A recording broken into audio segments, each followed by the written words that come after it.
Welcome to Recalling Spirits, the Arrival series. Today is December 15th, 2024. We are almost at the year's end. The title of our message today is The Nativity in You. The Nativity in You. Let's just be with that for a minute. We know typically what the nativity scene is all about, but the nativity in us? Charles Fillmore, co-founder of Unity, said this: every character in the nativity story represents a part of us. So let's go through these characters and see how it represents a part of us. Mary, the mother of Jesus, represents the expression of the Christ. It represents the expression of the Christ. And it symbolizes love and possibility. And Joseph, the father of Jesus, represents the nurturer and the provider. And Jesus, the love, is the image of God that is within us, that is latent in every soul. It is that Jesus that these characters are representing, that consciousness, it is latent within every soul. The book of Luke describes the birth of Jesus and admonishes us not to be afraid. A great answer for all of us in learning how to respond to the world that we are living in and the worries of our day is found here in the nativity story, is found here in the Christmas story of an angel visiting the shepherds in the field. And the angel told them, "Do not be afraid, for behold, I bring you good news."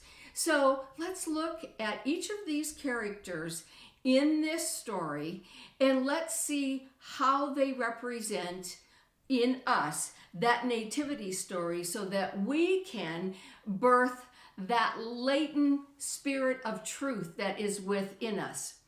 In Luke 2:15 it says this: when the angels had left them, the shepherds said to one another, "Let's go to Bethlehem and see this thing that has happened, which the Lord told us about." The shepherds, they represent working as a team in this nativity story. This is key, working as a team. Because when we look at our lives, where we are in our families, are we really, I'm going to make an analogy here, do we really work as a team, or do we work as some entity onto ourselves? You know, in growing up in the Dakotas and learning at a young age how to hitch up a team and how to drive a team is pretty incredible. When you're hitching up a team of horses, first of all, that team, you unload the team together. This team cannot be separated.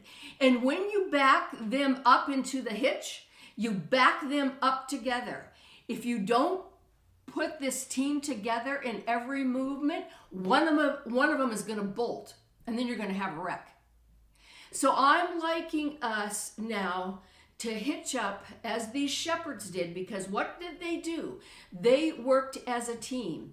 And in our lives, we can work as a team no matter what may be happening. So the shepherds were working as a team, and that's what it represents within us. So what did the mother of Jesus represent? That expression of the Christ. So how we get to birth that expression of love within us. We get to birth that awareness of what love can do within us. Why? Because it symbolizes possibilities. So are you ready for a great possibility to take place in your life when you hitch yourself up to this team of love? And Jesus' father, what did he represent? He represented the nurture. Joseph represented the nurture and the provider. And what did he do?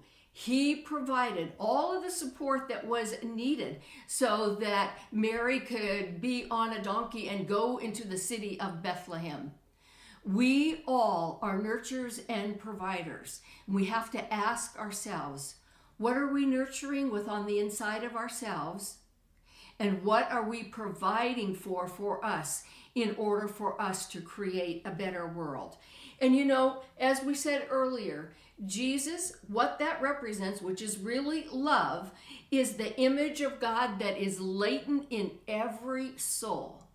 So these characteristics that we have, the nativity in us, we are going to be birthing that into this new awareness as a team. You know, and I love this part about the shepherds, because when I think about the shepherds, they chose to follow what the angel said to them, and they journeyed together as a team, and they followed the star into Bethlehem so that they could see what the angel had told them. The angel had left them, and the shepherds said to one another, let's go to Bethlehem and see this thing that has happened, which the Lord has told us about. So as we are journeying in our lives, are we looking at how we really work as a team and where we are journeying to? I look at the world at large and the phone calls that I have been getting, or the texts or emails talking with people about how they feel very disconnected from their lives at this very moment in time, how they are feeling a little bit left of center.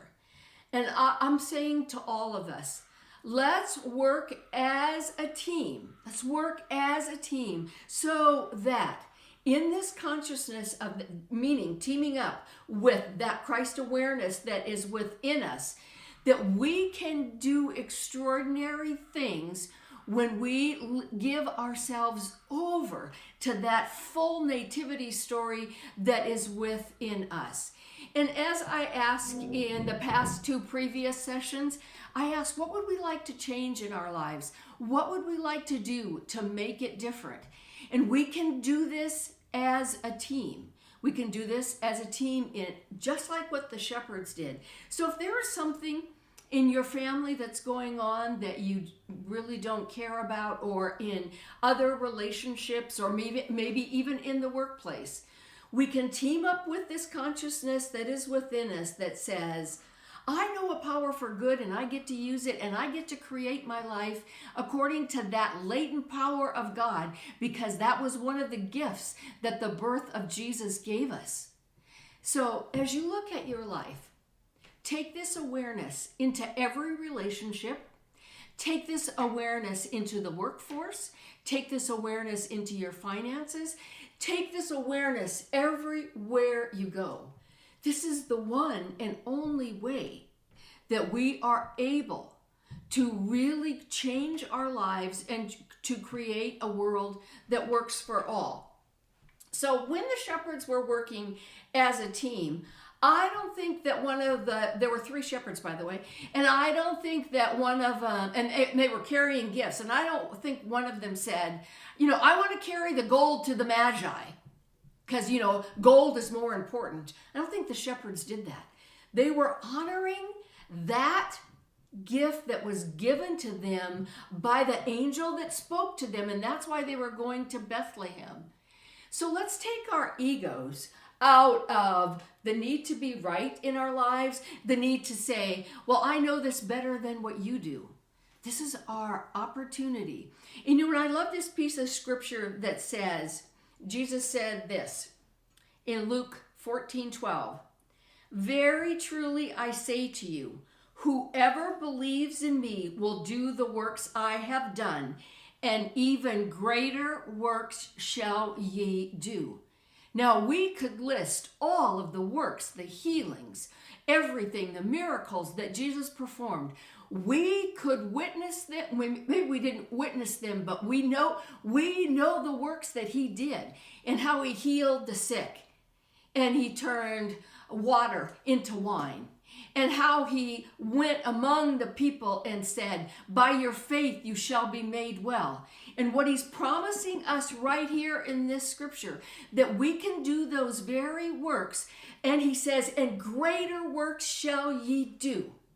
What greater works are you ready to go out and do in this world? I'm fired up by the possibility of these incredible works that you and I can do because we were born for this. We were born for this, and we are here on the planet right now in the place that we are in, whether you are in South Dakota, California, or anywhere else. There is a gift. There is a gift, a message that you have to give, and it is dependent upon the world. The world is dependent for you to give your gift, because when we show up in that magnificentness of who we are, and remember he said, "In greater works shall ye do." When we show up in that power, when we show up in that love, that's how we transform our lives, and that is indeed how we transform this world. So I am encouraged. I am looking at the possibilities for the end of the year and for 2025. Why? Because you and I are showing up in our authentic, magnificent selves, and we are remembering the words of the Master when he said, "And greater works shall ye do." So I invite you to contact me this week at recallingspiritministries.org. There is so much for us to be about, to work as a team like the shepherds did, so that we can bring all of these gifts to the Magi of our lives, so that we can create a world that works for all. I am knowing that this is so, and I give thanks that it is.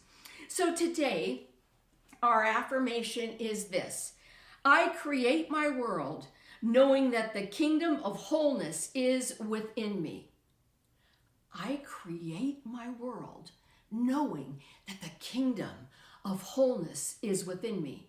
And I just want to add one other thing to that affirmation, and as we go out into the rest of December, that kingdom of wholeness that is within us, that's what Jesus was talking about, and he already provided it. And when he said, "And greater works shall ye do."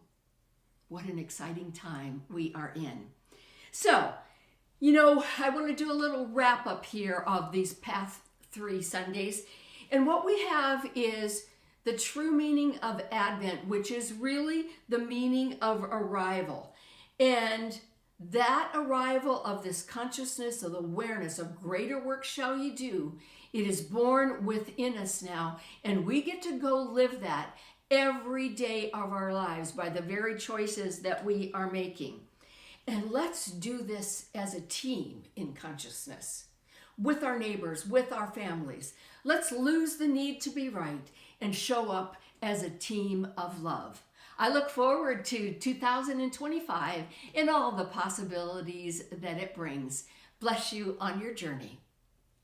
Thank you for joining us this week for the message of love and light. We are grateful for our members and everyone who made it possible to spread our message of hope and possibility to the world. If you found meaning, joy, purpose, comfort, or direction from our videos, I invite you to share the word with your family and friends. Join our growing community and help us spread the love of light even farther. You can start by saying, as they say, hitting the like button and smashing subscribe. Also, please visit us at recallingspiritministries.org to learn more about us and to participate in our weekly prayers of affirmation.